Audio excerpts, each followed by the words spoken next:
Good morning. We've reached the end of another week together. It is Friday, May the 21st, May the 20th. I apologize for that. May the 20th. Don't let me rush those days. I'm Shane Seeley, and this is the CBC Morning Report. Some recent studies about COVID-19 vaccines, specifically regarding this second booster shot, have raised questions about the need for what would be a fourth jab. In the face of growing skepticism, the World Health Organization has issued a fresh set of recommendations for specific persons to get this vaccine booster. Joining me live now to go into detail on these recommendations and what it means for us here in Barbados and across the region is Dr. Joy St. John, the Executive Director of CARICOM, the Caribbean Public Health Agency. Good morning, Dr. St. John. Great to have you on the Morning Report. Good morning. Good morning. Always good to hear that voice. Please talk to us about these WHO recommendations for this fourth jab. We've been hearing so much talk about it, and some of that rhetoric would probably make people think twice about going and being boosted again. First, let's start with the WHO recommendations. What are they saying? Well, first of all, they were long awaited and they're very hot off the press. The expanded program on immunization manager for the Caribbean, Dr. Karen Broom of PAHO, issued these, on Tuesday. So this is very hot off the press. And the key messages are, it acknowledges the growing body of evidence regarding the value of an additional booster dose for some population groups. But there are still a lot of research gaps. And the SAGE, which is, I call it the group of wise men and women, it is let me tell you what SAGE is. The Strategic Advisory Group of Experts on Immunization. SAGE issued advice to WHO, and WHO, with the support of SAGE, has reviewed the available data from 7 studies. All we've got is 7 published studies in the whole world, which show some term benefit of an additional booster dose in the highest risk group: health workers, those over the age of 60, and immunocompromised persons. And it is only available for mRNA vaccines, so that means Pfizer and Moderna. But there's still limited data regarding the duration of protection and the benefits. But what is important is that what is there is showing that there are benefits for these special highest risk groups, those over the age of 60, health workers, and immunocompromised persons. And I want to get very quickly to your concerns about vaccination for COVID-19 in general and a booster specifically. And I want to say that one thing that we are aware of is that in the countries in the Caribbean and around the world that have the highest vaccination coverage of the population, as well as use of public health measures, are the ones that are doing the best with this latest wave of Omicron-driven COVID-19 infections. And I also want to say that we are looking at studies that only focused on antibodies. And that's not all that the body does when it's mounting an immune response. There are also things called memory cells and T cells that people may have heard mentioned. We still don't have studies that give you clarity about what is happening with those other aspects of the body's immune response. But we have some clear indicators that immunization and boosting will help to prevent severe illness and death. Now, it may not help with a mild infection or an asymptomatic infection, but it definitely helps with severe illness and death. And what is quite worrying and this is something that's being seen across the Caribbean, is that even though Omicron is supposed to be mild, you're still getting vulnerable people dying, and even some in their 40s. And most of these are not immunized. So I would still urge people who are not finished their first dose, 2 doses for all vaccines except um, Johnson and Johnson. Johnson is still 1 dose. To start or complete their first course and get their boosters at the intervals recommended by the countries. I myself am anxious to get my second booster. So this WHO recommendation has come at a very good time for me. But with that said, there will be some of those in the younger population who probably would have been boosted once and were getting ready for their second booster on hearing some of the information, even coming from the WHO, that would say that the second booster is really not necessary now, looking at the WHO recommendations. What is CARICOM's position on this? What do you say to them? For those, well, WHO has said over 60, but there are other countries, including Barbados, who have lower age groups. And a lot of the national decision making about availability of the second booster and who gets it, especially in terms of the age group, a lot of that is also a function of their national position. The availability of vaccines, of course, but also the types of reactions that they have been seeing and the population groups that have been most affected. So, in the Caribbean, that we have several countries, including Barbados, that have really high rates of disease and death from non-communicable diseases. And since we have had a kind of pull back across the world from regular services, which would have helped persons with NCDs to be balanced and managed effectively, we have found that those who have NCDs, especially those who do not have controlled NCDs, or risk factors like obesity, cigarette smoking, alcohol use, are the ones who have had severe illness and death in greater proportions. So some countries, and that's why it's important for you to look at the national recommendations, some countries have extended booster doses to persons younger than 60. Remember, WHO is going to give you a global perspective, and they're only working with 7 published studies. So look at what your country recommendations are. This is what I'm going to say.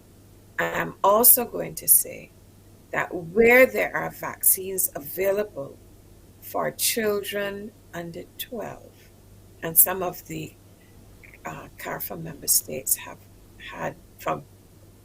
or will benefit very shortly from donations from friendly governments.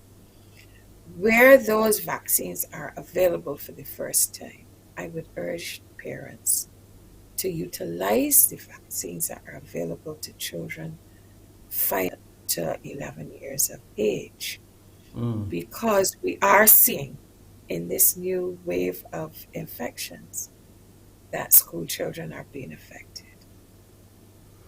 With the genomic sequencing that CARICOM has been doing a lot of work in that segment and in that area, are we confirming now that all of the Omicron variants are here in the region, the BA2 straight up to the 5?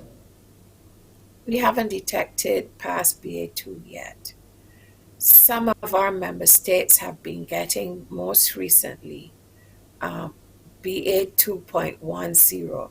Luckily, we have found that these subvariants of the subvariant have the same transmissibility and virulence, but we have not detected BA4 and BA5 as yet. We're on the lookout for it because we know that there are issues in countries that send tourists to us. And so we expect there will be importation at some time. But right now, BA2 and BA1 are what we are detecting in the Caribbean. One more thing before you go. We've heard in some quarters, and we've seen what has happened in China. China went back into a very strict lockdown. For us here in the region, what is CARICOM recommended in terms of if we see a lot more spread of this Omicron variant? Of course, there hasn't been as many hospitalizations, which is good, but what is your take on what we saw in China, and if maybe we should have to think about going back to that route where we enter into probably hard lockdowns or more restrictions in terms of COVID-19? Well, the first thing I'm going to say is that the basic public health measures should not stop, which would be masking, social distancing, reducing your involvement with crowd situations, and also sanitizing, hand sanitizing, and of surfaces near you. And then, of course, it is very important to keep up with the vaccination of the population. We really have seen a slowdown in vaccinations. A lot of people were thinking, oh, let me get a dose of Omicron and I'll be good. That doesn't always work well. We have seen people who were not vaccinated and who had mild cases um, coming down with severe disease. And we've seen some people, even after mild or asymptomatic cases, recovering and then suddenly dying within the community. That is Wow. a Caribbean wide situation, and it has been seen around the world. We also have the issue of America doing calculations of people who could have avoided dying. They passed the 1 million mark. And they think 300,000 of them did not have to die, but they were not immunized. So I would urge that the health services continue with vaccination and the social distancing measures. The heads of state will determine what other national measures they will put in place. But I have to tell you that as much as we don't want people to die, we also don't want our economies to return to the rock bottom that they were. So the balance between return to livelihoods and saving lives is even more critical. And there are several protocols for safe return to activity, not just economic activity like tourism, but also to educational activity. And I know that COVID fatigue is very, very, very high in the population. Yeah. But these uptick in cases and deaths is very worrying. Dr. St. John, I really thank you for your time this morning. And of course, the information is critical as well. You continue the good work with CARFA as you lead that agency and cover the region and us here in Barbados. And you be safe until the next time we chat, which may be very, very soon. Thank you very much, but not first thing in the morning again, please. I'll do my best where that is concerned, but it's always a pleasure to have Yes. you on. Dr. Joyce St. John is the Executive Director of CARFA, live with me here early on the morning report. We'll take a break here, but when we come back, another COVID-19 death as those concerns mount with CARFA and other public health agencies here in Barbados and across the region. And we'll look at what is happening in some other Caribbean countries, and then we'll go to the latest on the war in Ukraine.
Barbados has recorded another COVID-19 related death. The Ministry of Health and Wellness notes a 64-year-old man succumbed to the viral illness on May the 19th. That's yesterday. He was fully vaccinated.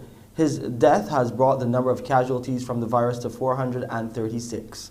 Meanwhile, there were 371 new COVID-19 cases here in Barbados. 89 people are in isolation facilities, while 4,134 people are in home isolation. Barbados and other countries in the region have been advised by the Pan American Health Organization to keep eyes on COVID-19. Director Dr. Carissa Etienne expressed concern as she revealed that testing rates have steadily declined since January. The testing infrastructure must be maintained and strengthened so that we can catch signals of new variants and the first signs of a surge early. Testing and surveillance are our eyes and ears for this pandemic and can help governments make informed decisions. Second, countries must maintain capacities of their networks of services in case infections surge even more. We have seen in the past how COVID waves can overwhelm our health systems and healthcare providers. With Jamaica facing a fifth wave of the COVID-19 pandemic, the Minister of Health there, Dr. Christopher Tufton, suggests it is linked to the BA2 subvariant. Given this development, he wants people to practice the necessary infection prevention control measures. This inflection point for the fifth wave occurred around April 20th, 2022. The inflection point is not immediately apparent. Clearly, there's a lag effect. It takes about 2 weeks, given that the assessment involves the use of data of onset of cases. We need to allow time for presentation to the healthcare system after onset of symptoms, sampling, testing of samples, and of course, reporting. This fifth wave is likely due to the Omicron subvariant BA2, given the increasing proportion of this subvariant in the population and its higher transmissibility. In news related to Ukraine now, the White House remains confident that Turkey can be persuaded to agree to accept the membership applications of Finland and Sweden to the NATO military alliance. Their applications come amidst security concerns in Europe as the war in Ukraine continues.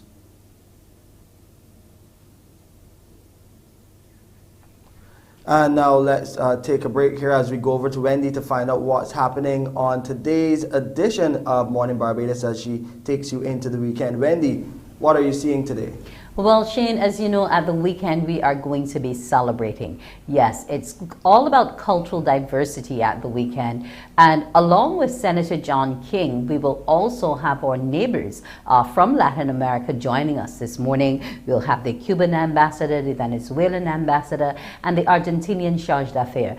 And they will all be here with us this morning to talk about cultural diversity and what's going on for this UNESCO event.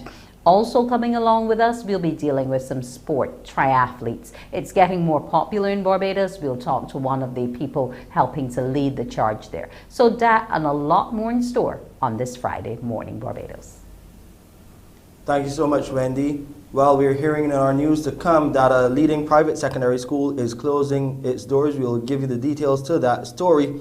And reducing the region's food import bill, that's what's high on the agenda in Guyana. Our Prime Minister is there. Our Crystal Hoyt is there as well. She reports on what's happening at this conference, and we'll hear more right here on the Morning Report.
Reducing the region's food import bill and food security are the pressing issues on the agenda for CARICOM heads as they meet in Guyana for the inaugural Regional Agri-Investment Forum and Expo. The event is geared towards making meaningful progress in their efforts to reduce the region's high import bill and to produce more of what is consumed across the Caribbean. Talks at the three-day forum will be a continuation of discussions that began in March. At the 33rd International Conference in Belize, Crystal Hoyt is in Guyana and files this report. On day one of the inaugural Regional Agri-Investment Forum and Expo here in the Cooperative Republic of Guyana, many Caribbean heads of government, including Barbados' Prime Minister, have been underscoring the vital importance of food security in the region.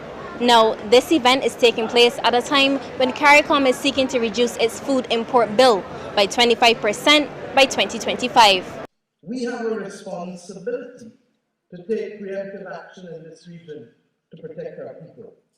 And that is why all of us meet in Georgetown today against this backdrop. A crisis like no other is before us. As of May 17, 2022, export restrictions were put in place on palm oil in Indonesia. Increased export restrictions have been imposed by Russia on sunflower seeds, sunflower oil, and wheat. It is expected that there will be more restrictions as we go on by governments to safeguard the food supply in the face of soaring inflation. Large shipments of grain are still delayed in the Ukraine port, blockaded by the war. Minister Motley says CARICOM must look to resolve logistical challenges. We have to ensure that our ports of entry, as you heard from Prime Minister Brown, are priority areas of investment to facilitate the movement of cargo and people. And in this moment when maritime transport is at its greatest challenge, we have to recognize that the bridge to resuscitating Caribbean tourism air transport may well be having regional air cargo moving to help offset the investment to move our people. Adding that it needs to be both accessible and affordable. A Barbados delegation showcasing at the Expo highlights the potential benefits from the deepening ties between the island and Guyana. As we know, our food import bill is very high and it's too high. COVID would have taught us the importance of becoming more sustainable, and especially in the agricultural sector. Our vision is really to get exports growing in Barbados and reach that goal of $1 billion by 2030 in exports. So we have with us 5 exceptional businesses from the agricultural sector in Barbados showcasing what they have to offer here in Guyana. So what Red Diamond Compost is looking for in Guyana is not to only export our products to Guyana, but also looking at establishing production in Guyana that could service the entire region through Barbados.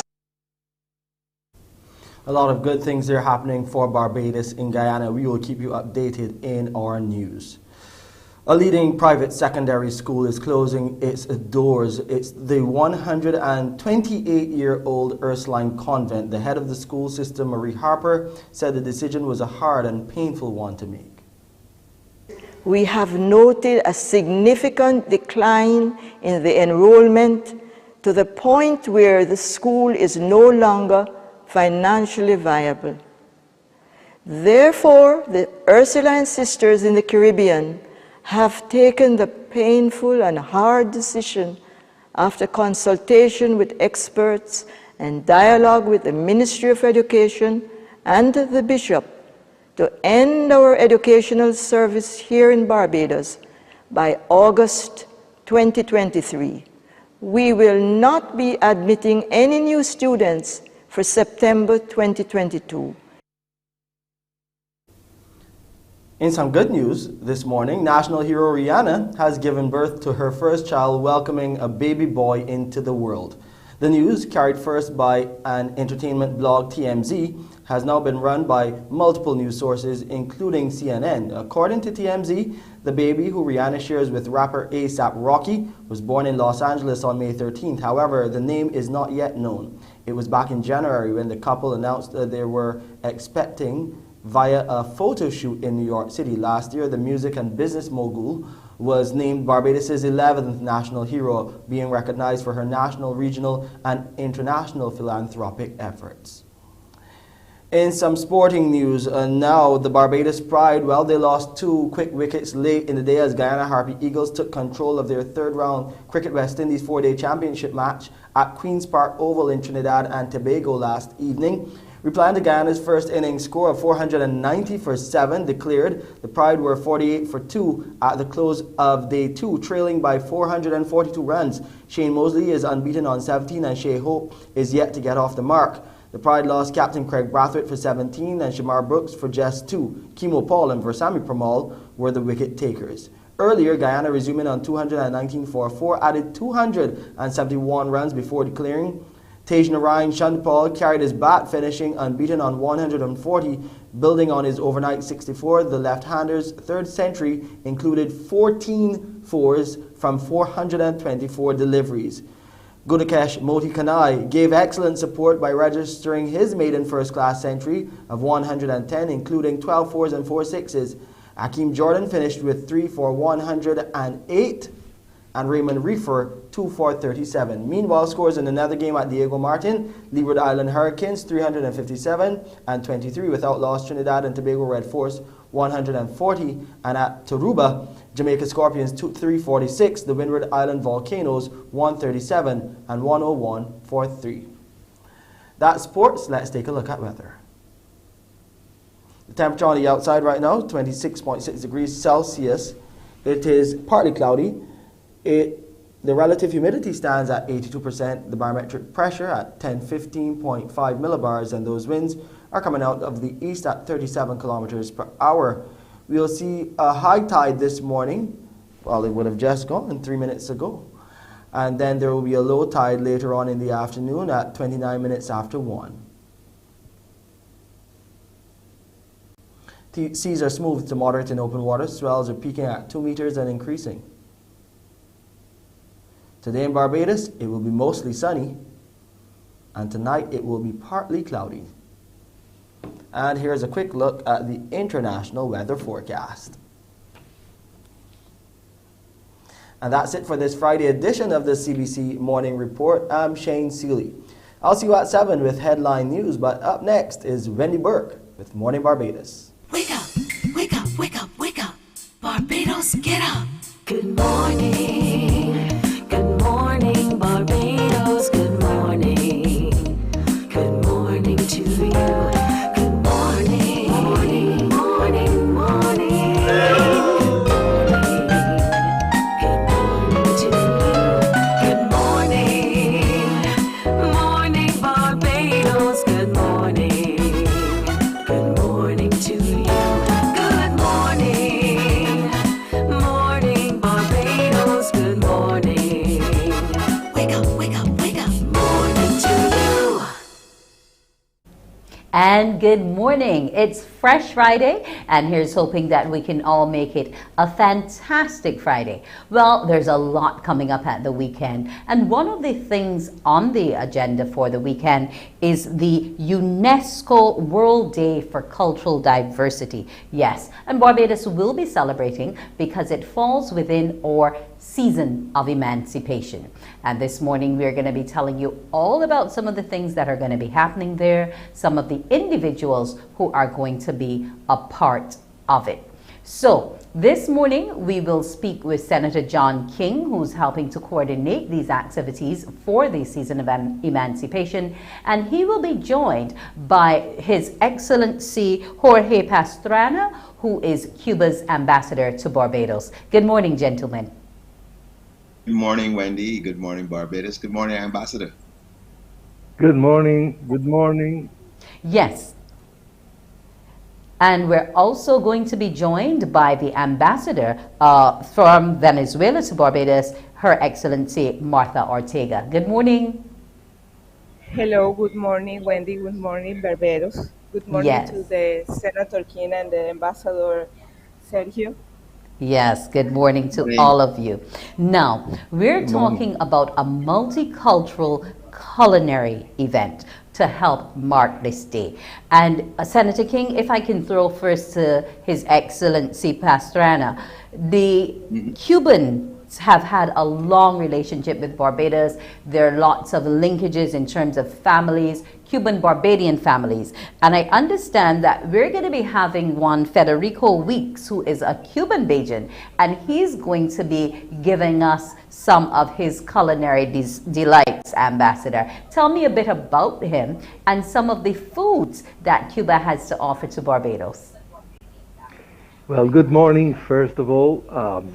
It's a pleasure to be again here with you, Wendy, and all our colleagues, Senator King, Ambassador of Mata, etc. Well, this is a party. This is a feast. But it's essentially, I would say, part of the cultural heritage that we are sharing as Caribbean nations.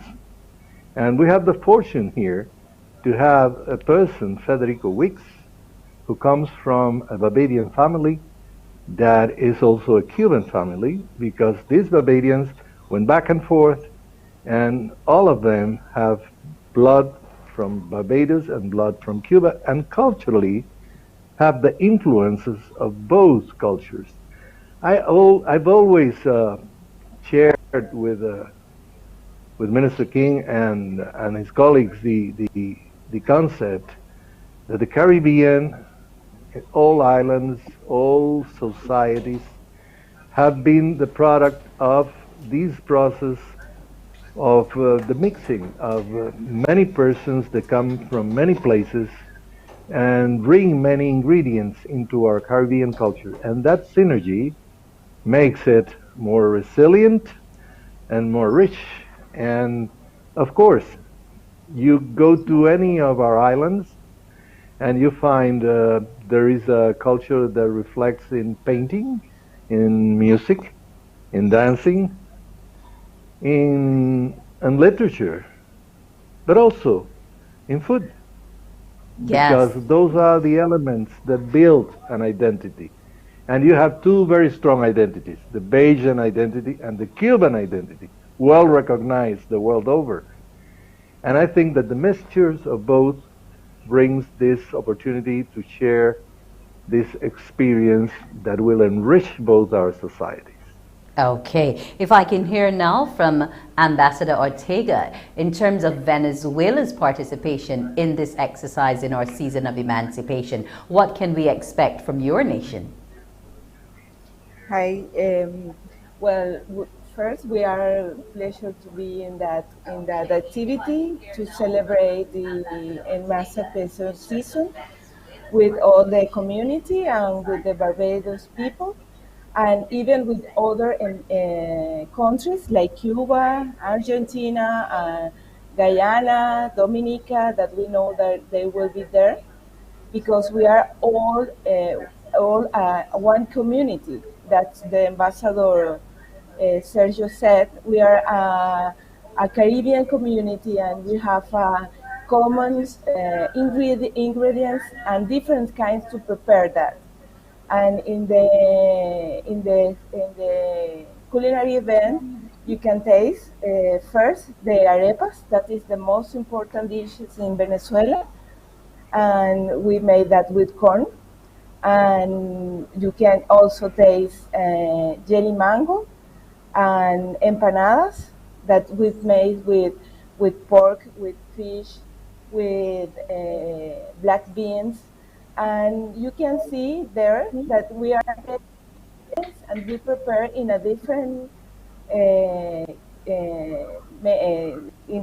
form, and we can share about our cultures, and you can know about our countries. And in the case of Venezuela, you can know about the Jared Devils. We are a small exposition there that you can learn about our culture and our food.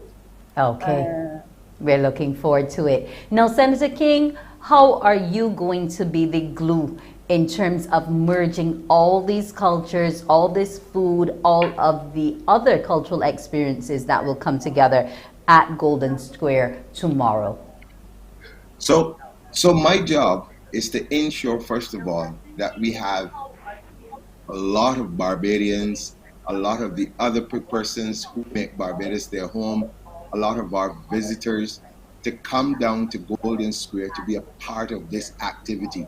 No, Wendy, if I can go back just a little bit, this World Cultural Diversity Day was organized by the UN somewhere around 2001, and at that time they were seeking to use this to bring people together, to give people the opportunity to know more about each other and share. And so, it, like you said earlier, it falls into our season of emancipation. And I've been saying this over and over now, and I'll keep saying it until it sticks. Emancipating yourself is not only just about the transatlantic slave trade, but it's also about some of the things that hold us back as human beings, as part of the human family, the biases, discrimination, misunderstandings, all of these things. And so on Saturday, we're using food as that great unifier. Wherever you go in the world, once you begin to talk about hospitality, you always think there's food, there's music, as Ambassador mentioned, there's drama, there's all of these other things that we share with each other.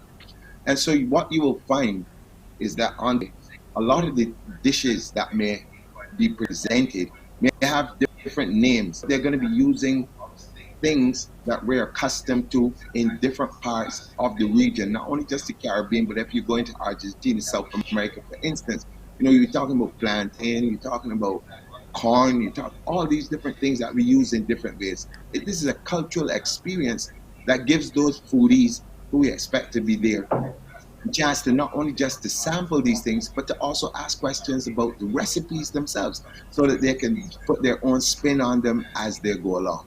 But this really is a wonderful opportunity for us as members of CARICOM, members of this Southern Hemisphere, to come together in a wonderful place of Golden Square, which has a rich history itself, and really, have fun, eat good food, make new friends, and just really enjoy life that has been given to us. And this is really what it's all about. Okay, if I can go back now to Ambassador Pastrana, you spoke and you said it's going to be a party. So I'm hoping that once I come to Golden Square, I will get to hear a bit of the Cuban music and the rhythms, and also see some of the rich art which you have on display.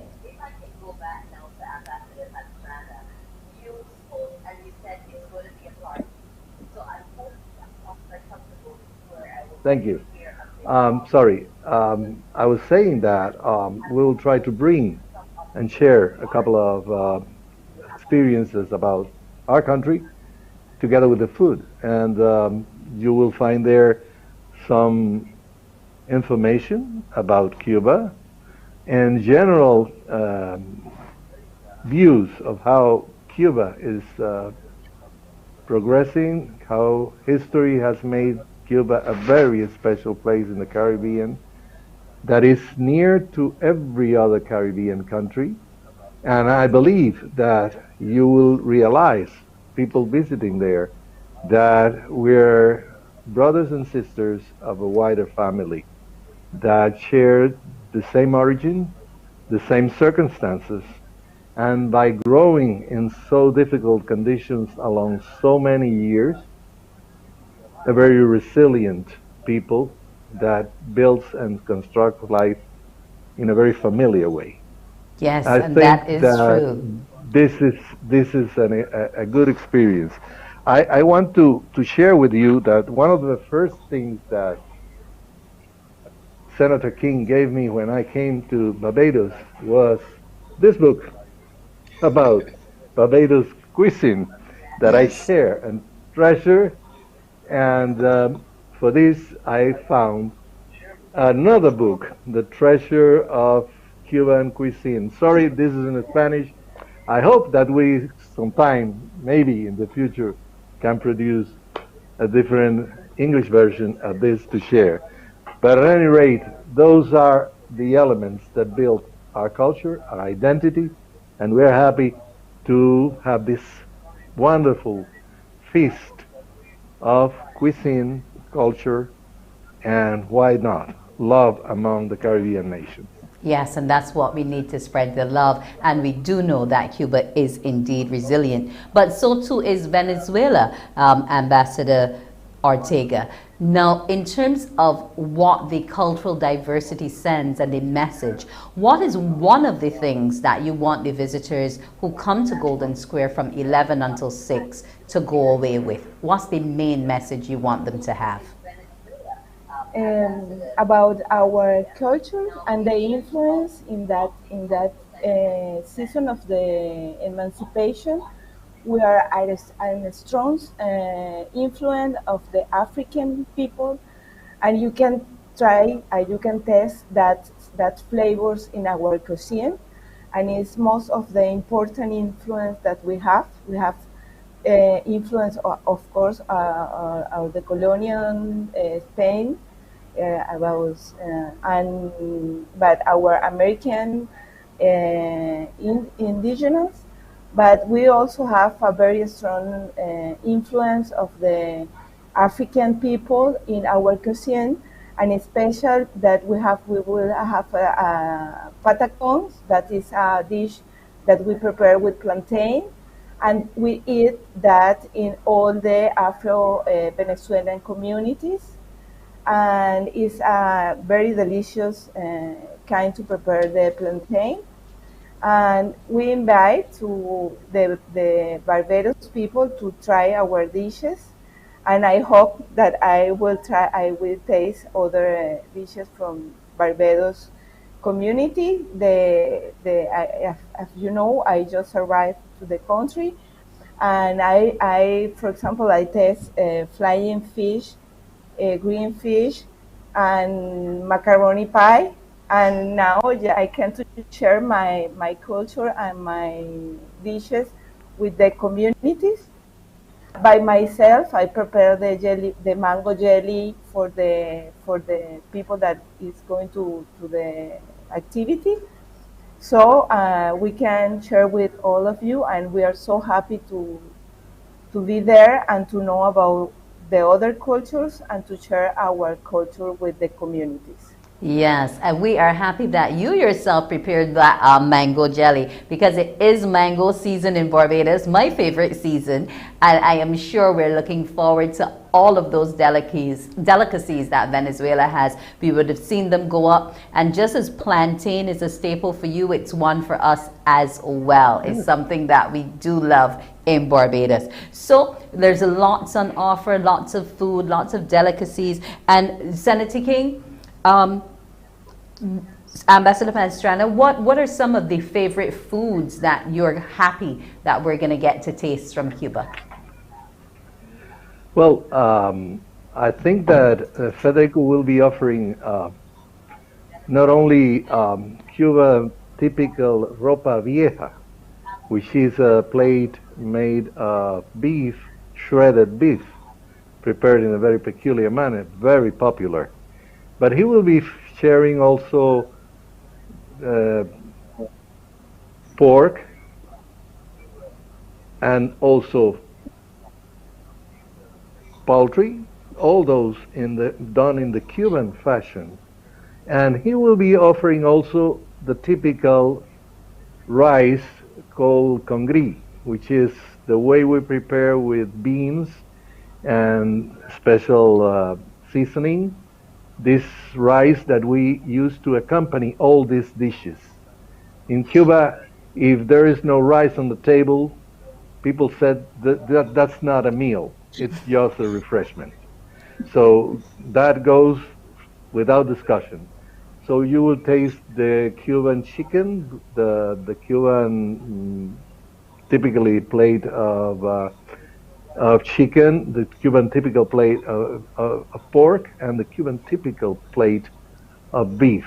But together, you will also have Cuban fast food, and you will have the Cuban fish cakes, and you will have the Cuban hamburger.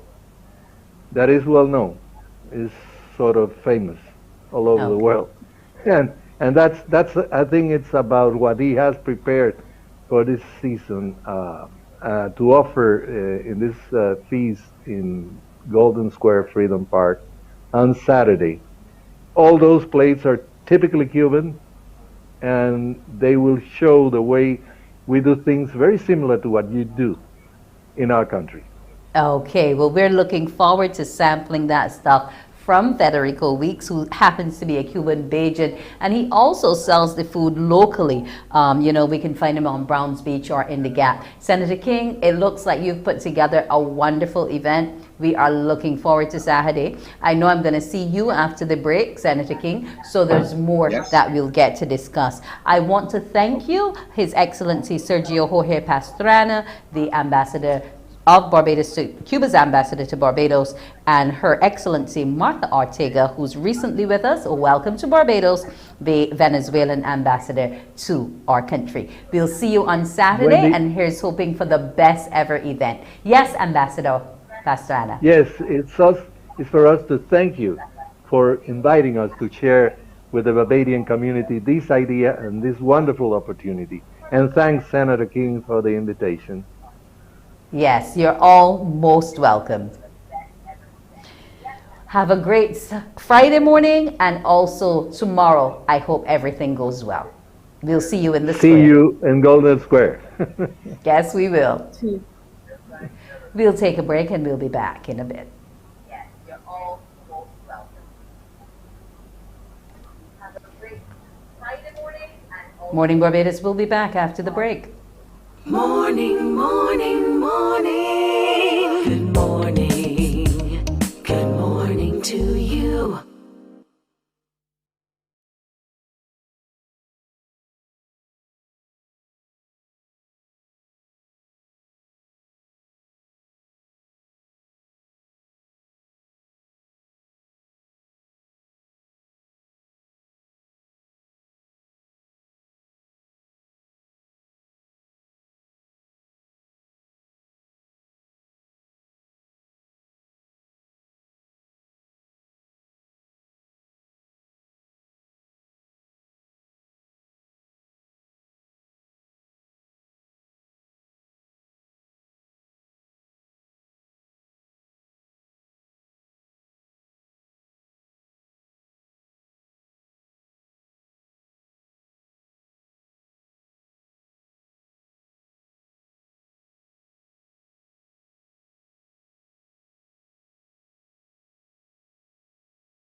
Morning, morning, morning. Good morning.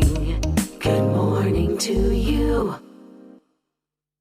And we're back. We're going to welcome back Senator King, but we're also now going to welcome His Excellency Angel Dalmazo, the Chargé d'Affaires of the Embassy of Argentina. Good morning to you. Good morning. Good morning, Wendy. Good morning, Mr. King. It's a pleasure to see you, both of us. Yes. Now, your country is also going to be part of this UNESCO World Cultural Heritage Diversity Day. What does it mean for Argentina to be part of an event like this in Barbados?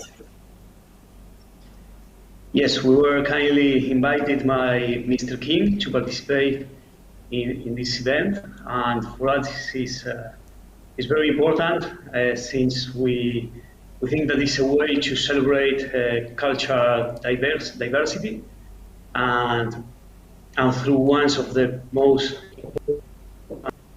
part of agriculture that is food. So we are offering some barbecue that is one of our most important dishes, and our friends from Oinkamu will be in charge of the barbecue.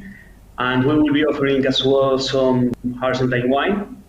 So we are very grateful for this opportunity, and we are very happy at the same time to be able to share, um, to say with the words of an Argentinian poet, Borges, to show you just a kernel of ourselves.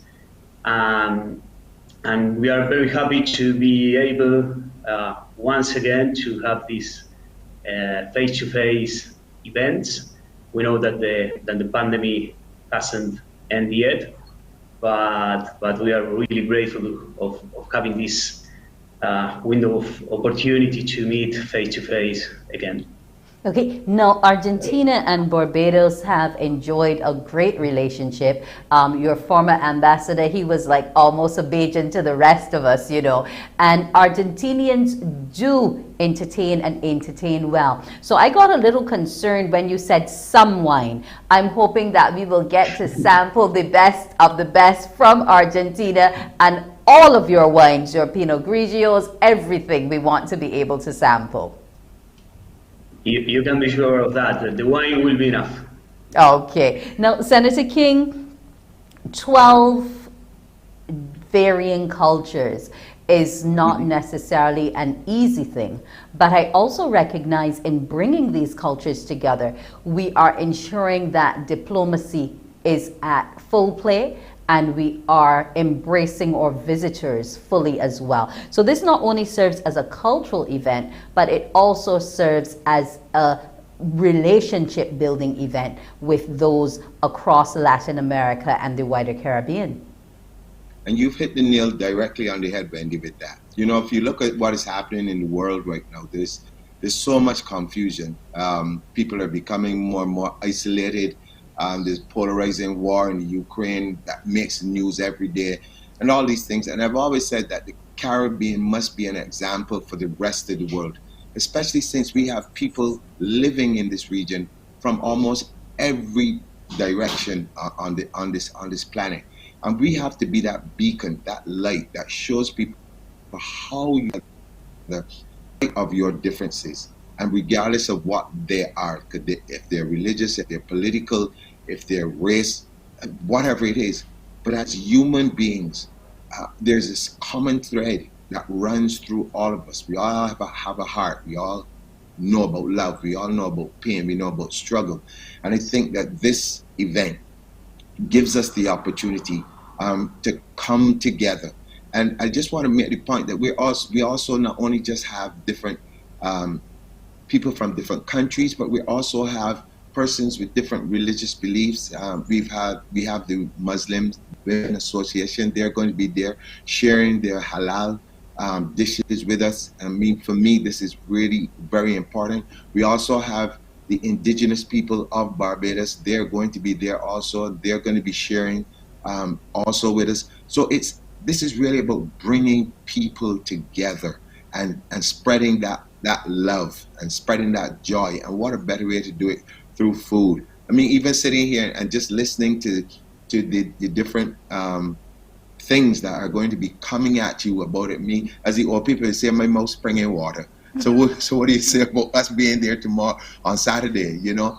So I really want to invite Barbadians, visitors, people who've made Barbados their home, churches, all sorts of organizations, work colleagues, everybody get together as a group.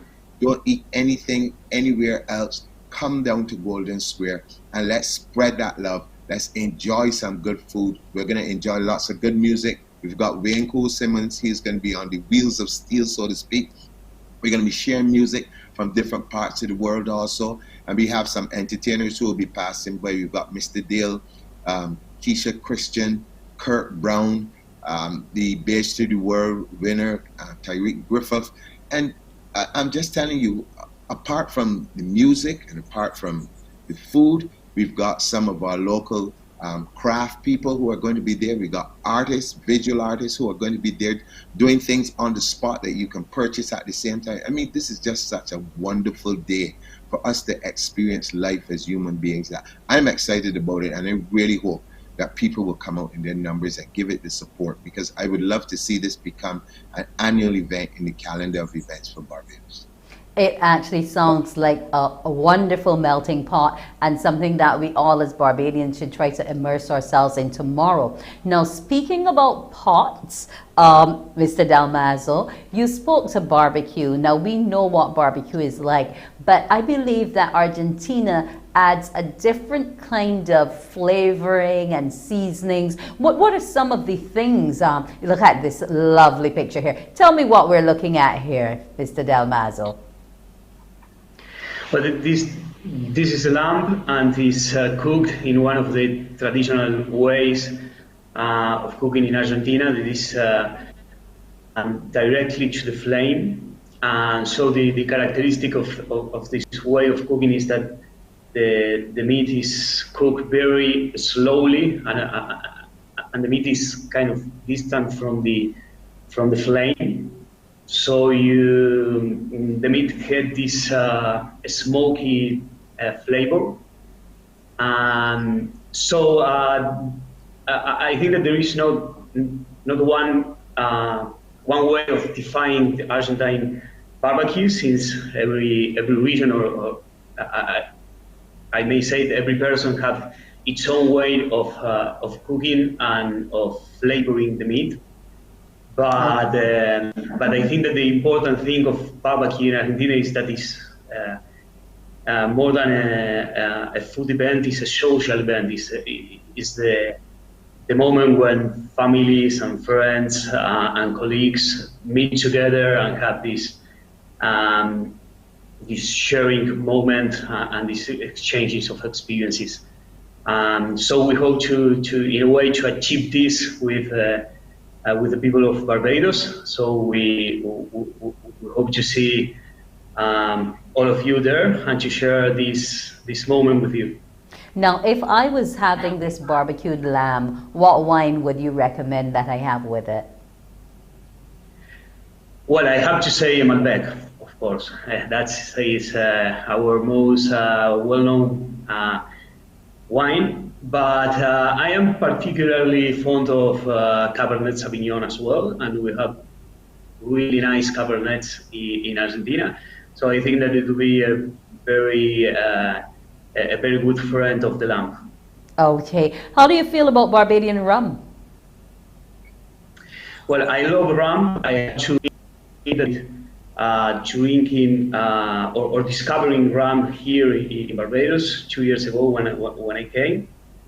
And I completely love it. Okay. Especially I'm sorry that I was not able to join Ambassador of Cuba, but especially I love rum in the way of Cuba Libre, which is rum with coke and lemon. Okay. So what about your dishes? What about the Barbadian dishes? What do you enjoy eating?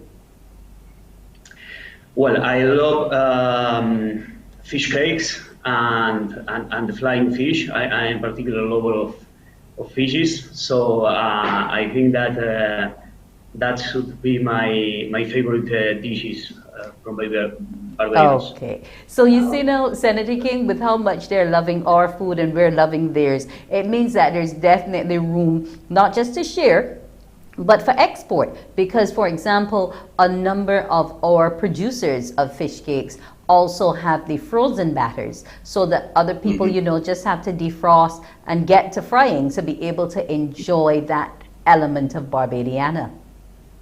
Agreed, Wendy. And again, these are some of the things that will come out of events like these. So, for instance, we've got I think a 10-year-old entrepreneur who's going to be there with his own special brand of popcorn.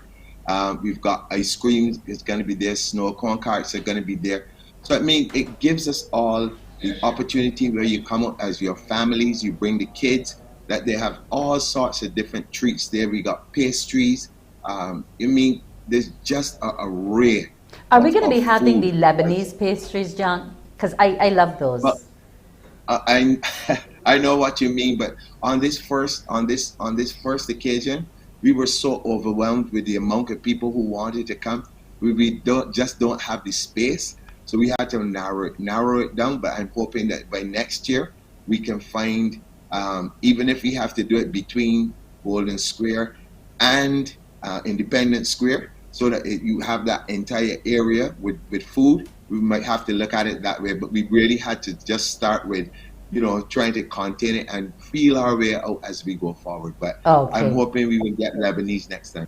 Hopefully. Now, while China is not with us this morning, their food will be there. They will be one of the 12 nations that will be That's right. out. And we want to really embrace all the cultures that we have for this UNESCO Day. And, there are a number of Chinese restaurants in Barbados that we enjoy. I mean, Right. this fried dough twist, fried dumpling, which we all know ever so well, and rice balls. Bajans do love Chinese food. We even have a number of our people making it as well, because there's nothing quite like a spring roll, dipped in some sauce. So there's a lot for us to enjoy, Senator King. There is. So we're going to be there from 11 a.m. until 6 p.m. in Golden Square. And I'll give the last word to Mr. Dalmazo. If you're inviting me down to Golden Square, what's the experience you're inviting me for? Well, I hope that the main experience that you will have would be to celebrate the diversity of cultures. I think that is the most important idea, to find the things that unite us and to celebrate the difference between us. The great job that was made by Mr. King, so I'm really grateful for this invitation, and I hope that beside having a good time and beside having good food and good wine and drinks, we will be able to find in this place an opportunity to continue deepening our friendship. I agree. And I want to thank you for joining me this morning, His Excellency Angel Dalmazo, the Charge d'Affaires of the Embassy of Venezuela, and our very own Senator John King, who's the coordinator for the Season of Emancipation. Thanks for joining us this morning, gentlemen, and have an excellent event tomorrow in Golden Square. Thank you, Wendy. And if I may, just before you run, I don't want to miss out on our Guyanese and our Jamaican brothers and sisters from across the Caribbean who will be sharing their things with us also. So bring out everybody. Thank you. Yes, we will. Thank you so much, gentlemen. Have a great morning. Thank you very much. We'll take a break, and when we come back, we'll have a recap of our news. Morning, morning, morning. Good morning. Good morning to you.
Morning, morning, morning. Good morning. Good morning to you. Good morning, I'm Shane Seeley with your headline news for this Friday, May 20th. The Caribbean Public Health Agency calling on Barbadians and citizens of the region to follow their national guidelines and continue to get vaccinated and boosted for COVID-19. The appeal from the Executive Director, Dr. Joy St. John, comes on the heels of fresh recommendations from the World Health Organization in relation to administering the second booster. The WHO is advising that the fourth shot be used specifically for the protection of healthcare workers, the over 60 population, and immunocompromised individuals specifically, and that an mRNA vaccine should be used, that is either Pfizer or Moderna. While the recommendation is a result of only 7 studies done worldwide, Dr. St. John says the overwhelming evidence suggests that vaccination and boosting remains the best response to COVID-19. We have some clear indicators that immunization and boosting will help to prevent severe illness and death. Now, it may not help with a mild infection or an asymptomatic infection, but it definitely helps with severe illness and death. And what is quite worrying, and this is something that's being seen across the Caribbean, is that even though Omicron is supposed to be mild, you're still getting vulnerable people dying, and even some in their 40s. And most of these are not immunized. And the CARICOM boss is also urging parents to have children under the age of 12 immunized if the COVID vaccine is available for them in their jurisdiction. Meanwhile, Barbados and other countries in the region have been advised by the Pan American Health Organization to keep their eyes on the COVID-19 pandemic. Director Dr. Carissa Etienne expressed concern as she revealed that testing rates have steadily declined since January. The testing infrastructure must be maintained and strengthened so that we can catch signals of new variants and the first signs of a surge early. Testing and surveillance are our eyes and ears for this pandemic and can help governments make informed decisions. Second, countries must maintain capacities of their networks of services in case infections surge even more. We have seen in the past how COVID waves can overwhelm our health systems and healthcare providers.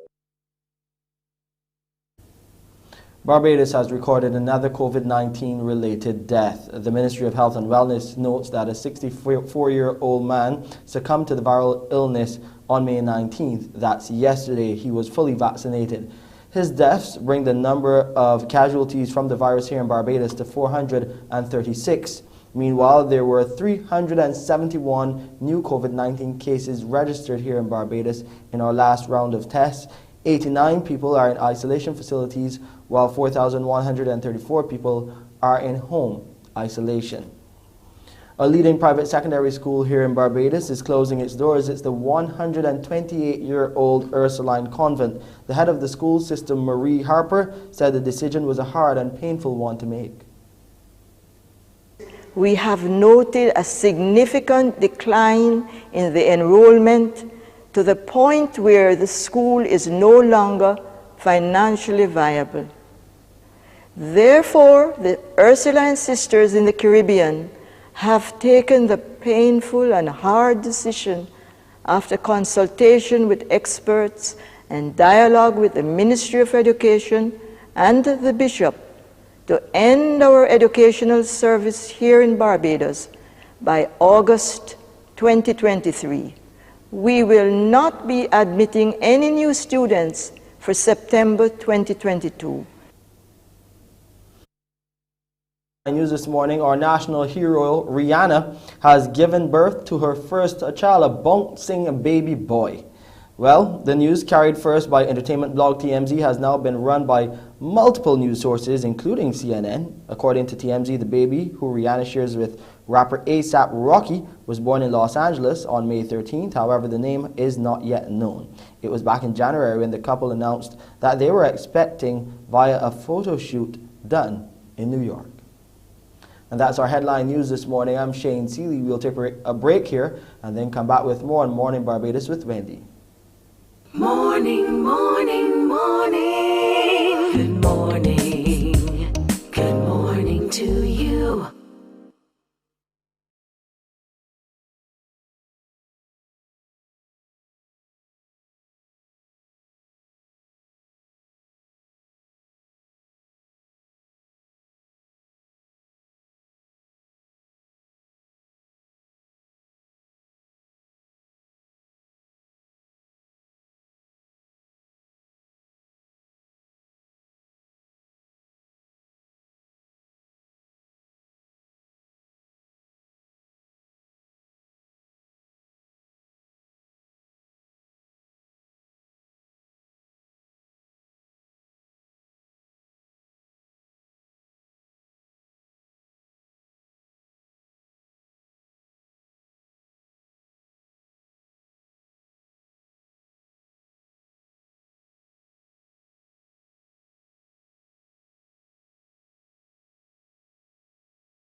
Morning, morning, morning. Good morning.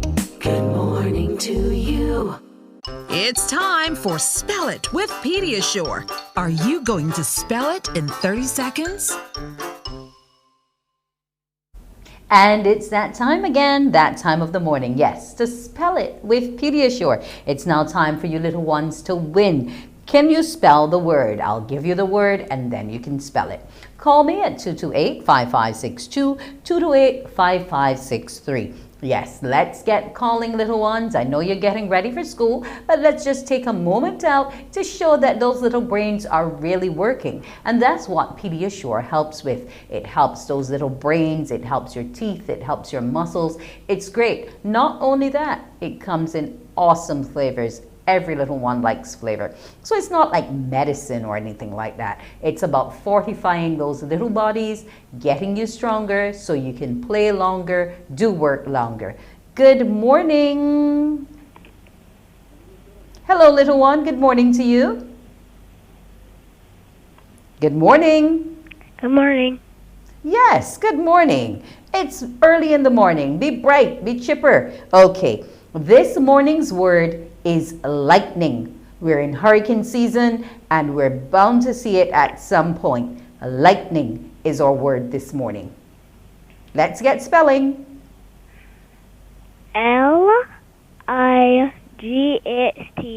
Lightning. Lightning, not lighting. One more chance for you. Lightning, that pretty thing that you see in the sky. One last chance, starting now. Lightning.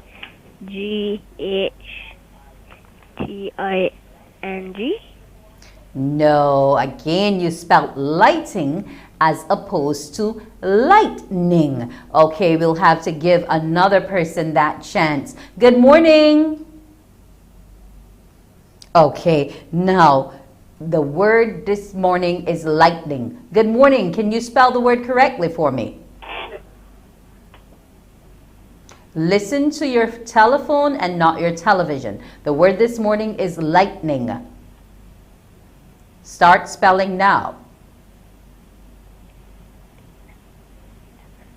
Okay, I guess they don't want to spell the word with me this.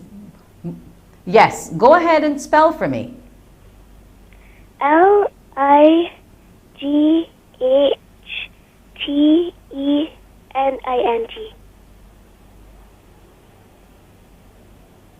Lightning.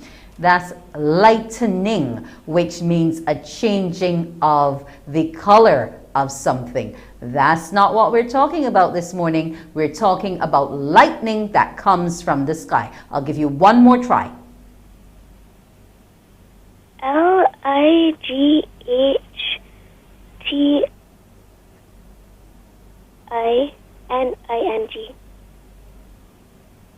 No, still incorrect.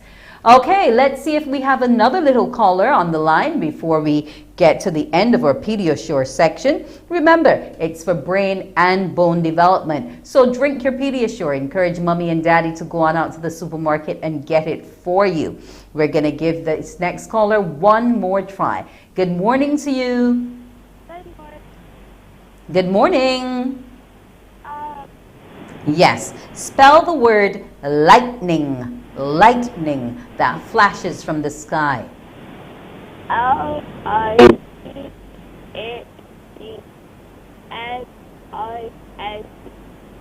Very good. You got our spelling word correct this morning. Now stay on the line and our producer will take your information so mommy and daddy can come collect that prize for you. Congratulations. Pediasure, a range of tasty options that provide balanced nutrition, and there's one that's sure and right to fit your child. That was Spell It, brought to you in association with Pediasure. Morning, morning, morning. Good morning. Good morning to you.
Yes, good morning. It's time to meet our Bajan afar. But before we meet him, we'll talk about those who are from afar and are close by. So feel free to go out this Saturday to Golden Square and be part of that event there for World Day for Cultural Diversity. Yes, you can get to meet face to face the ambassador from Cuba, His Excellency Sergio Jorge Pastrana, the ambassador for Venezuela to Barbados, Her Excellency Martha Ortega, as well as the charge d'affaires of the Embassy of Argentina, His Excellency Angel Dalmazo. Yes, go on out and be part of that cultural event and learn a bit more about other nations in Barbados, the world, and the rest. Now, this morning, we are welcoming Adrian Sinclair. Yes, he's a Bajan afar. He's here right now for a little pause, but he's stationed in Dubai, and he is a triathlon technical official. Good morning to you, Adrian.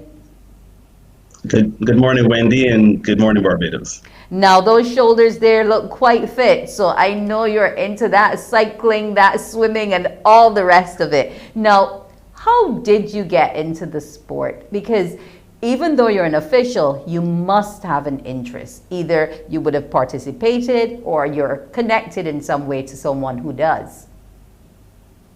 Yes, actually, I have been a recreational triathlete for a bit of time. I was introduced by a friend here in Barbados and just kind of fell into it, went to watch him compete once and fell in love with it, and threw my hand in the ring, tried to do it myself and had some fun with it and have been having fun for many years. Okay, but outside of the fun side now, you're now actually involved in the officiating of the sport. How did that part come into play? Yeah, so that's been an interesting, very, very interesting and rewarding journey. After being involved in Barbados for a bit of time, I was given the opportunity through the local federation, the Barbados Federation of Island Triathletes, BFIT, in conjunction with the Barbados Olympic Association, to go and do the Level 1 Technical Officials course. And that was in the Dominican Republic. And that was back in 2012. And I did the Level 1 course successfully and attained the Level 1 status for technical official in 2013. Okay, and you've also been part of some special games, not just Olympics, but Paralympics and, a number of other events which Barbadians have been competing at. Yeah, so it's been really, really a privilege and a pleasure to represent Barbados on the world stage. I've been to 2 Commonwealth Games so far, the Pan Am Games, CAC Games, the Paralympics last year in Tokyo was a major, like a dream come true. So it has been really a wonderful experience so far. And it really has been great when I've been able to see Barbadians competing in some of those events as well. Okay, now your journey in terms of learning more about being an official didn't stop at Level 1. You continued to try to strengthen yourself in the area of regulating those games.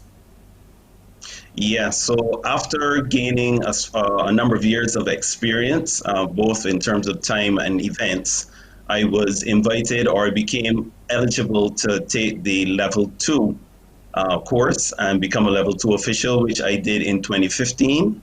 I went to the course in Edmonton in Canada and I completed the Level 2 course. So I'm now a Level 2 official. There are 3 levels and I hope to go on to Level 3, but that's a really big step. That's when it becomes almost full time. And there are only a handful of Level 3s across the globe. So that would be a big step, but I'm hopeful and I will try to keep getting the necessary experience and exposure. Okay, now you mentioned that your starting it had to do with BFIT, but you're no longer on their executive because you've moved to Dubai. How did you get there? Well, yes, that was a unfortunate incident. That's unfortunate that I had to leave the federation in terms of the executive. My sister has been living in Dubai for many, many years. She moved there in 2008, and that's when I became aware of Dubai, and I was interested in going there for a while. And then relationship, I got into a relationship and eventually moved there to follow up on that. So that's how I got to Dubai. I really started with my sister moving there in 2008, and I kind of followed her. Okay, so how do you get involved in the sport in Dubai, or isn't it as popular there as it might be, say, within the Caribbean and Canada? Oh, it's hugely popular there. Hugely popular. There's a very, very big triathlon community there. Huge cycling community. There's a lot of there are a lot of cycling tracks and provisions for cyclists over there. So it kind of gives way to persons getting involved.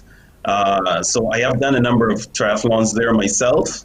And the World Triathlon has, for the last few years, had a World Triathlon Championship Series race in Abu Dhabi, which is the capital of the UAE, next door to Dubai. So I've officiated there as well. So yes, I've been involved over there, both as on my recreational side as a triathlete and officiating at events in Abu Dhabi as well. Now, you keep saying recreation, recreation. Have you never been interested in this sport competitively? So okay, I say recreationally, but they're all races. Whenever I take part, it's definitely a race.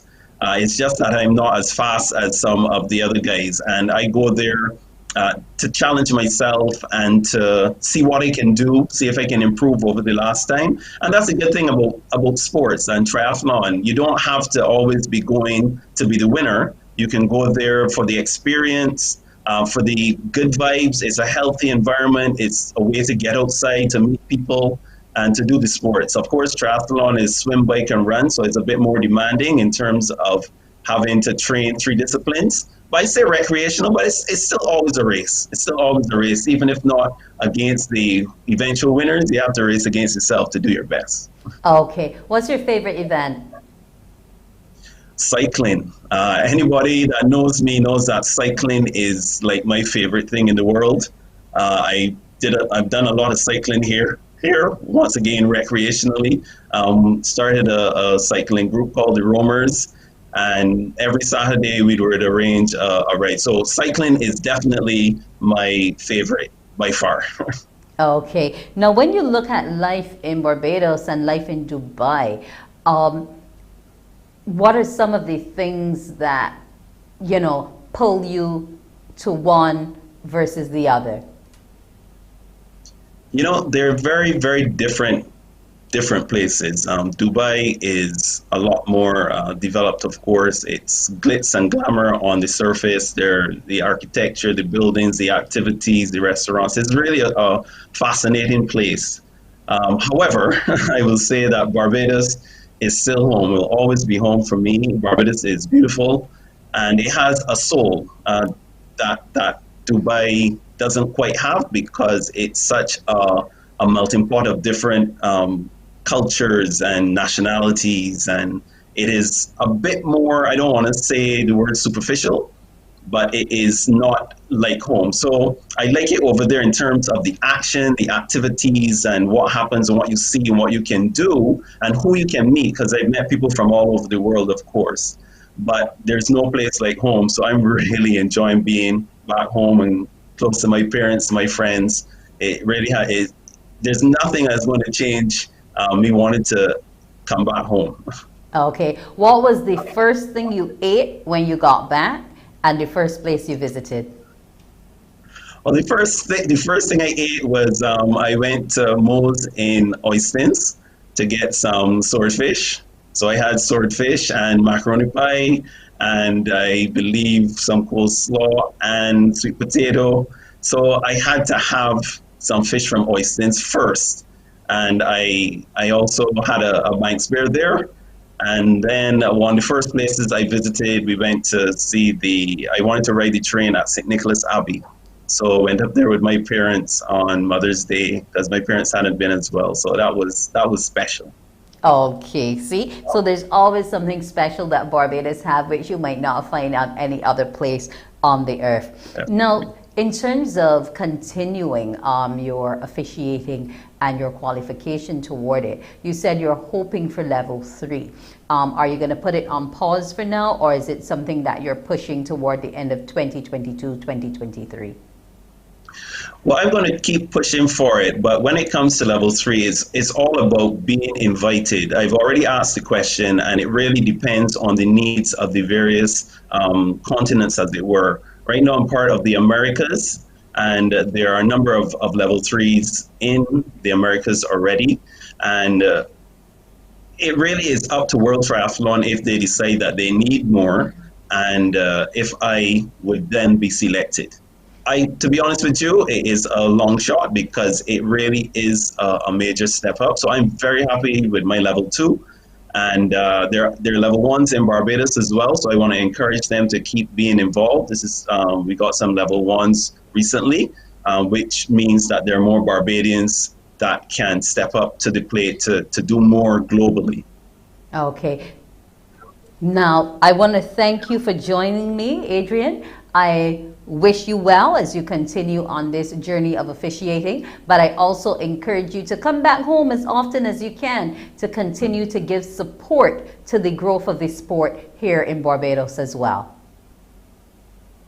For sure, that's absolutely what I want to make sure that whatever I do, everything I do is through the federation here, and it's very important to me to be able to contribute as much as possible to the development of triathlon in Barbados. It is really growing. We have lots of great young athletes, so I just want to mention that we have a website, triathlonbarbados.com. You can go there and see all the events that are happening, and the email address if you want more information is triathlonbarbados@gmail.com. So I just say thanks to BFIT, thanks to the Barbados Olympic Association for continuing to lift up the sport, and I will continue to do my very best to fly the flag for Barbados, and of course come home as often as possible. Yes, you do that. Thank you very And much. make sure that you get some of those friends that you've met from all over the world in Dubai to also come to Barbados and experience what we have on offer. Yes, absolutely. There are many people that want to come. Thank you. Great. Thank you so much, Adrian Sinclair, who is a technical official in triathlon. We'll take a break and be back in a bit.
say, because of you, we what?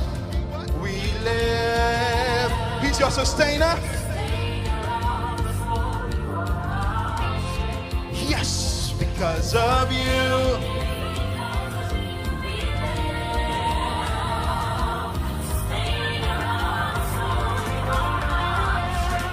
Everybody sing, oh, oh.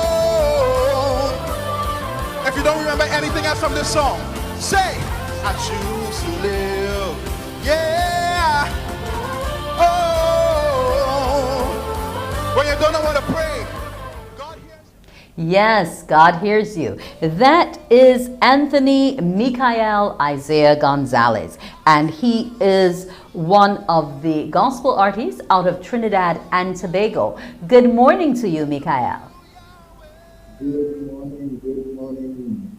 Yes, good morning to you. Now, you have a brand new soca single that's come out. It's called Deep Down. Tell us a bit about it. Well, honestly, it's how to put it, it's very different from, as you can clearly see, it's very different from what persons know before in terms of contemporary gospel music. But it's one that I felt compelled to do due to the subject matter. My cousin would have passed on November 21st for baptisms, and then my best friend, one of my best friends, Fabian, then passed on December 13th. And then right after, when I'm thinking now that I'm getting over, these two deaths that were very important to me, January 2 comes and I hear that my grandmother has passed away.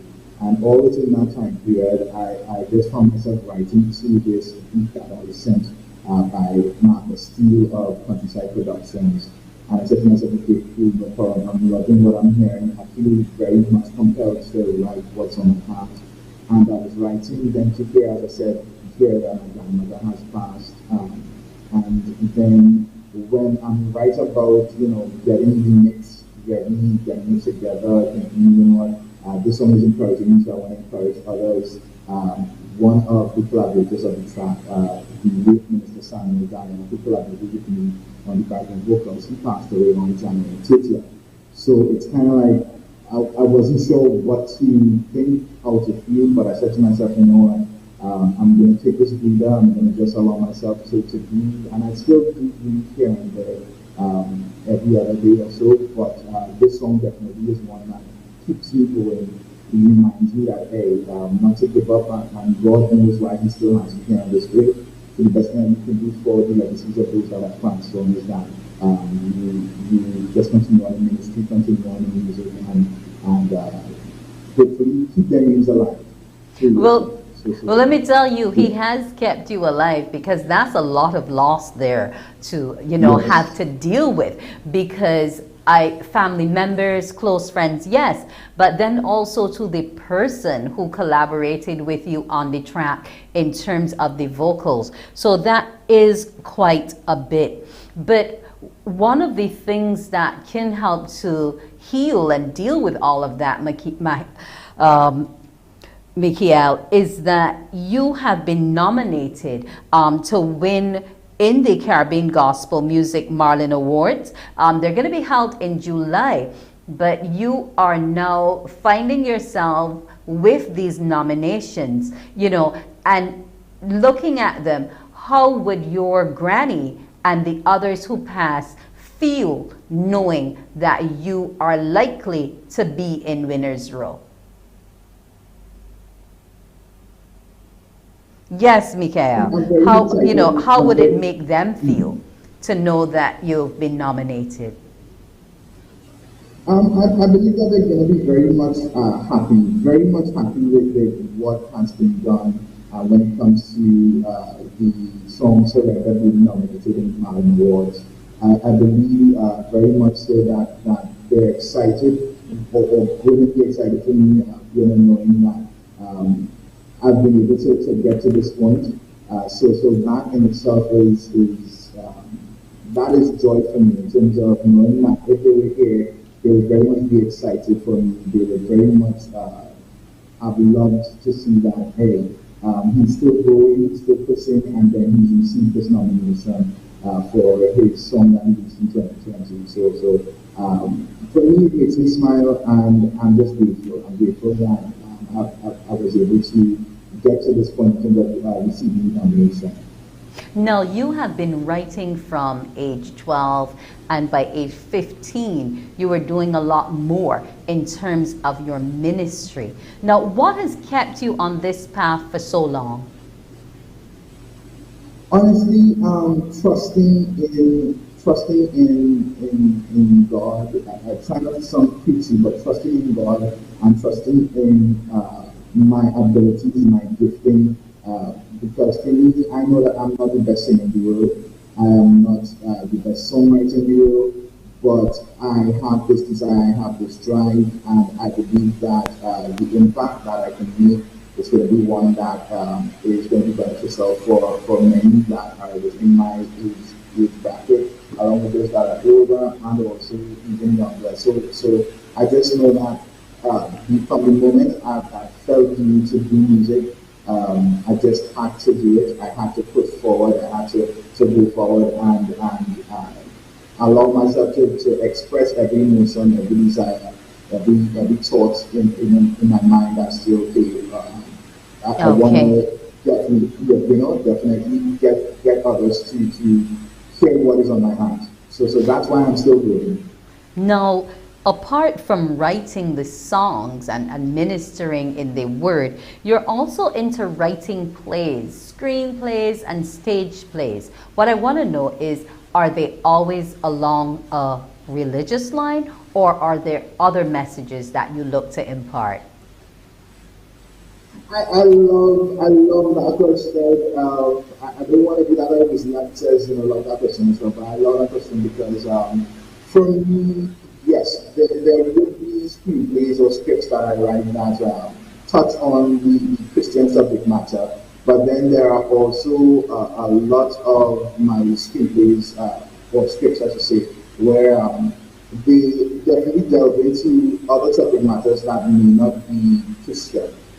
Or may not directly mention God or mention Jesus in it.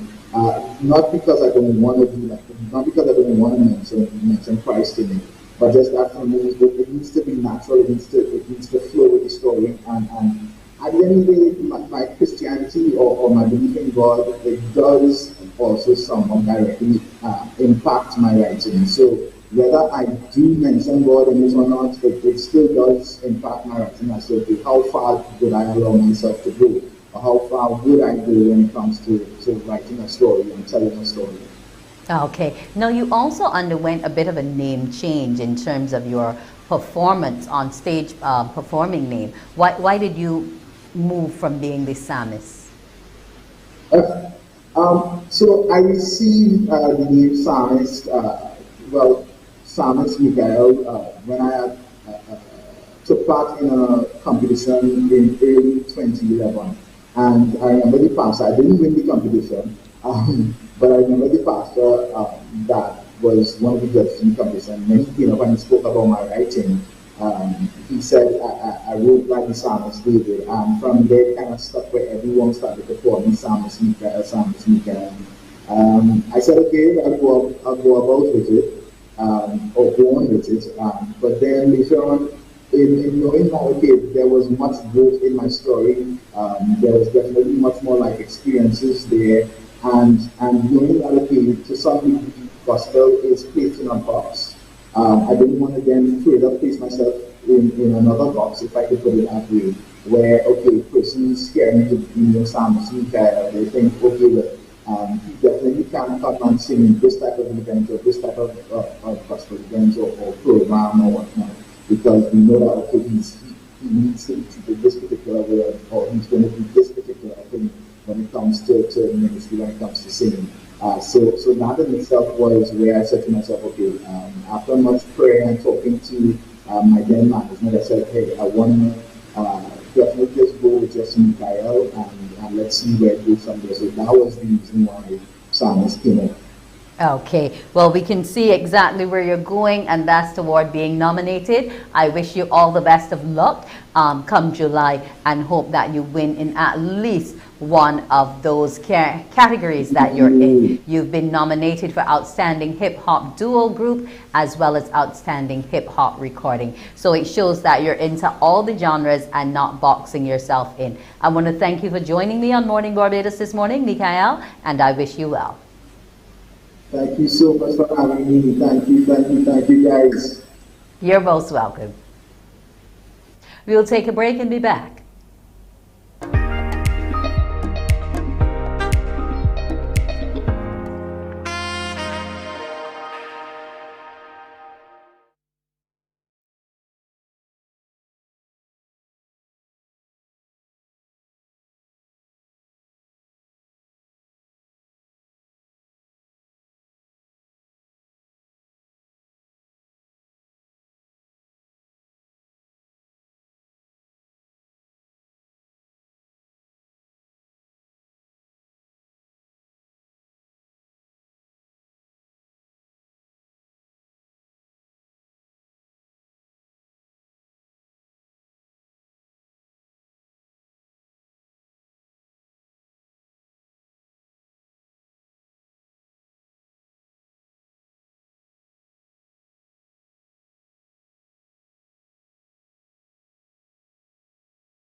Morning, morning. Good morning.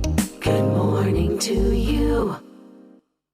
And we're back. Now, this week we told you about baby Mackay, who needed to have some emergency medical care. And he was airlifted out of Barbados and is thankfully now in Colombia. We're listening for an update as to how he's going in terms of the procedure to be done. But it prompted us to think about that uncertainty, that eventuality which might face us, where we become so critically ill that we need to be airlifted out of Barbados to have that surgery done. How easy is it really? And where is it available? How do we get access? And to explain that to us in terms of airlift emergency ambulance services is Mr. Paul Gibson, who is the Chief Executive Officer of All Health Inc. Good morning to you, Mr. Gibson. Good morning. Good morning, Wendy. So good to see you. Yes, it's good to see you too. Now, are Barbadians really aware that we have this service available to us here?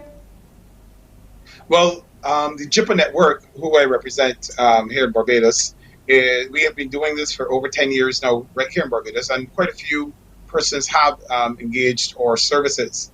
I must say that the company has, in the Caribbean, airlifted at least 5,000 patients. So we have a lot of experience in this space in terms of taking people to centers of excellence. And I want to say that there are many very good doctors in Barbados and the very good surgeons and so on. There are sometimes situations where there may be equipment or technology not available here. And this is where JIPA comes in, where we need that level of speciality that may not be available here. And we send you to centers of excellence across the world using our air ambulances. We have over 300,000 providers in the network. Okay, So now, it is really something that we're happy about.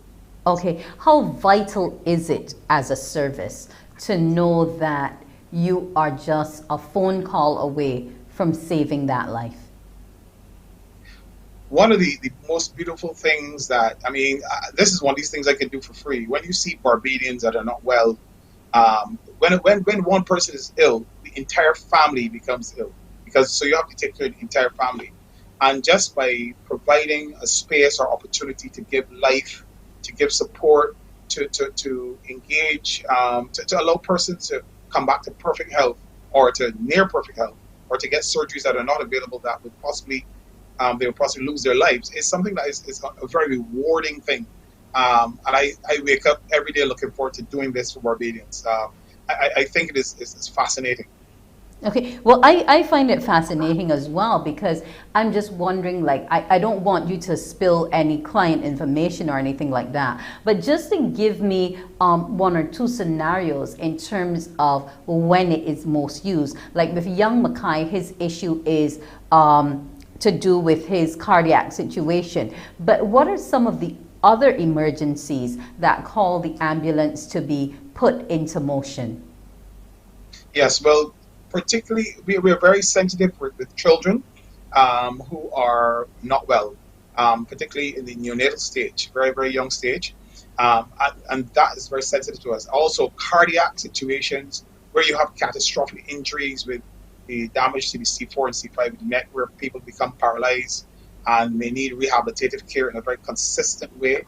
We have a very special model for that because most people in Barbados, we realized historically would have languished lying in a bed, not knowing what to do next. And I'm happy to tell you that we've had such success stories where we've rehabilitated persons through our JIPA network, sending them to centers of excellence in the world and having day-to-day activities of physiotherapy, neuropsychology, and just generally doing things for that person that they would not normally be able to do here, including teaching them how to use a bus, how to brush your teeth, the fine motor skills, and these things that would cause them to be functional on a day-to-day basis.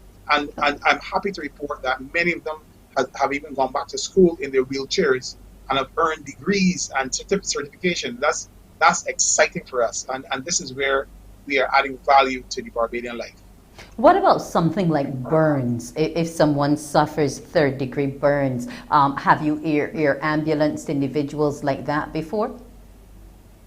Fortunately, we don't have a lot of burns, but we do have centers of excellence for burns. We have a center in Colombia that has the most burn skin samples in the world, and that's where we would send persons in circumstances like that. So we look to get into relationships, let's say, with the police force, the fire service, the military, because these are situations where you have incendiary devices that may trigger these types of things. So in the event that happens, we have made our services available to the police force, the military, the fire service, and so those services are where there's catastrophic injury like that, we will be able to offer that and airlift them to centers of excellence to take care of those types of issues. Very painful. Break down these centers of excellence for us, Mr. Gibson. Right. How big, vast is this network in terms of these centers? Right. So we offer care in Canada, in Miami, in North America, New York, the key hospitals there in terms of high-end, Panama, Colombia, and we are able to get people a cost that is usually not achievable in normal circumstances because we negotiate as a company. The JIPA network negotiates cost. And so a $250,000 US procedure could sometimes be $65,000 and still be getting Mount Sinai level care and quality of service. We also have translators in our company, and so we are able to make people comfortable and make them understand what is happening to them in these various circumstances. And a lot of people don't realize that there are very high quality level hospitals in Colombia, in Latin America, and we engage and have very good relationships with those.